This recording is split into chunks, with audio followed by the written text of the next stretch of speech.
So hi guys, today is release day. Si Ma'am at Sir ay nag-avail sa atin ng L300 for business purposes nila. Si Ma'am at si Sir ay isang business owner. Yes. So ngayon, tanungin natin kung bakit nila napili ang ating L300. So, Sir, kayo po muna. Ang L3 kasi subok na siya sa kargahan, sa biyahe, sa tibay. Tsaka yun na nga, magmula kasi nung nag-umpisa akong magkaroon sa sasakyan, L3 na talaga yung gamit ko. Masabi kong good siya, okay. Uh,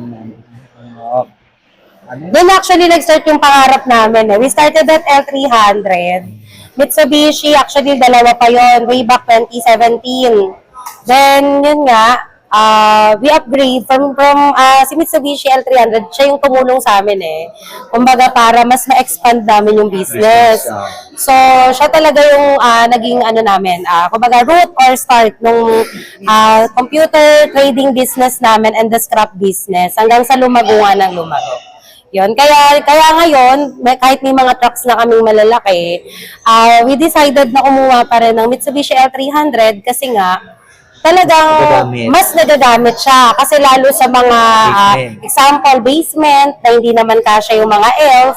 So, Mitsubishi L300, super helpful talaga siya.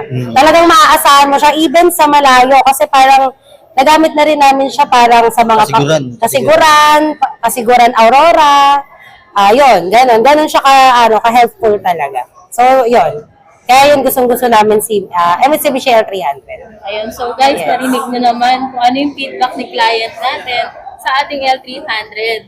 So, sa mga gusto mag-avail, message na lang ako para matulungan ko kayo makakuha ng pinapangarap nyong panghanap buhay at pangpamilyang sasakyan. So yan guys, tanungin naman natin si Ma'am at Sir tungkol sa ating naging transaction. Hingi tayo ng konting feedback sa kanila kung anong masasabi nila. Kayo po muna, Ma'am. Yes, ayun nga ma'am.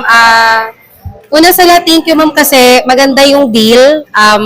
Of course, yung discount, syempre number one.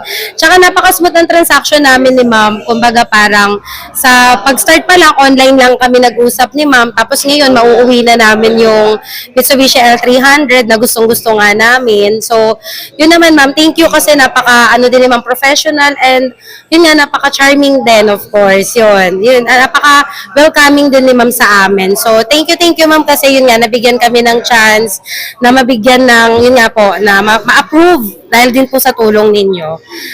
Yun nga po, thank you so much. Yun lang naman po. Thank you po, Ma'am. Kayo po, Sir. Yun naman yung sa akin okay si ma'am, mabilis yung transaksyon. Kumbaga, hindi ka na pahihirapan, marami pang cheche-bureche na mangyayari. Pagdating namin dito, inassist kami ng okay, inassist kami ng maayos, then yun na nga, marirelease namin, mabilis. Yun lang po, salamat. Thank you, ma'am. Thank you po. Ayun, sa mga gusto mag-avail, message na lang ako para matulungan ko kayo. Bye, guys!